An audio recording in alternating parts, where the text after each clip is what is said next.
Guys, welcome back to my channel Physics Passion. Today I have brought a video on Newton's law of gravitation. So, what is Newton's universal law of gravitation? It states that every particle of matter in this universe attracts every other particle with a force which is directly proportional to the product of their masses and inversely proportional to the square of the distance between their centers. So, each and every two particles in this universe are attracting each other with a force which is given by this law. Let us see what it is at. Suppose I have masses m1 and m2. m1 m2 is their mass and they are separated by a distance r. Fine. So as shown in figure, this is the particle with mass m1. This is the another particle with mass m2 and small r is the distance between these two masses m1 and m2. Then the force of attraction as per this Newton's law of gravitation, that is equal to capital G m1 m2 r square divided by r square. So here we can say f is proportional to m1 m2, f is proportional to 1 over r square, or f is equal to g, capital G m1 m2 over r square, where capital G is called universal gravitational constant. So one other point to note, this force of attraction is mutual and acts along the line joining the center of the masses. In the figure you can say these forces are acting along the line joining the center of these two masses. So this capital G, this is called universal gravitational constant. Let us see how to determine this capital G. If I take m1 and m2 equal to 1, I take unit masses and I also take the distance between them r as unit, then we will get from this relation f equal to g m1 m2 over r square, m1 m2 1, r is also 1, so we will get f is equal to g. It means this gravitational constant is defined as the force of attraction between the two bodies of unit mass each and separated by a unit distance. So if you want to calculate the value of this G, you take two masses, unit masses, separate them by a distance of unity, and the force of attraction acting between them, that will be equal to the value of gravitational constant. So the value of gravitational constant that comes out to be 6.67 into 10 to the power minus 11 Newton meter square kilogram minus 2. And if I see for the dimensional formula, it is m minus 1 L minus 3 T minus 2. So this is capital G, universal gravitational constant. Next I will take acceleration due to gravity, which we generally represent by small g.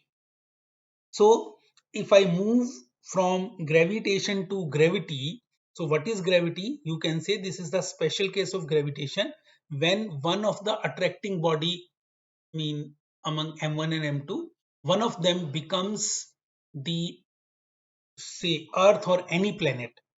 Okay, then we will say that this is gravity.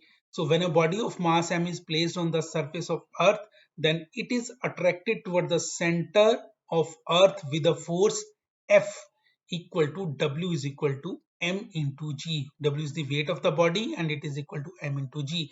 So this force in this case is called gravity when one of the body among m1 and m2 becomes earth. So this small g here is acceleration due to gravity. So the acceleration produced in a body by the force of gravity, which makes it move towards the center of earth, is called acceleration due to gravity due to earth, and it is, we call it as small g. Fine. How to, now I will evaluate the value of small g. The relation for small g, rather, if I say a body of mass m is lying on the surface of earth, okay, capital M I have taken as the mass of earth, capital R I have taken as the radius of the earth, then from the universal law of gravitation I can write F is equal to G m over r square. This capital M is the mass of earth, small m is the mass of the body we are considering lying on the surface of earth. This capital R is the radius of the earth. But we have just seen this F, force due to gravity. Gravity is equal to W is equal to mg. If I replace this F by this mg, then I will write mg is equal to capital G, capital M, small m over r square. So from this equation, small m will be cancel out, and we will get G is equal to G, small g is equal to capital G, capital M over r square. So this is the value of acceleration due to gravity. So from this relation, we can conclude that this acceleration due to gravity G, it varies inversely as the square of the distance from the center of the earth. Okay.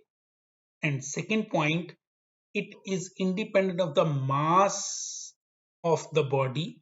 Is of It is independent of the mass of the body. So all bodies near the earth fall with same acceleration towards its center, and that is small g, 9.8 meter per second square. Fine. Now in the next slide, I have listed some distance differences between this capital G and small g. First of all, capital G we have just seen, it is defined as the force of attraction between two objects of unit mass and each separated by unit distance. This is how we have defined capital G. On the other side, the small g is defined as the acceleration of an object freely falling under the action of force of gravity. Okay, this capital G is universal constant. Okay, this small g is constant at a given place and its value changes from place to place. The value I have said G is equal to 9.8 meter per second square. It is at the surface of earth. So place to place its value varies. 9.8 meter per second square. This is on the surface of earth. On the other hand, this G has got the constant value and it is 6.673 into 10 to the power minus 11 Newton meter square kilogram minus 2. So this is the difference between capital G and small g. That's all for today. Thanks for watching. If you want me to post a video on a specific topic, just write in the comment box. You can also email me. Email ID is given in the description box. You can also visit my website for a specific service or purpose. Uh, the link of the website is also there in the description box. Thank you. Thank you very much.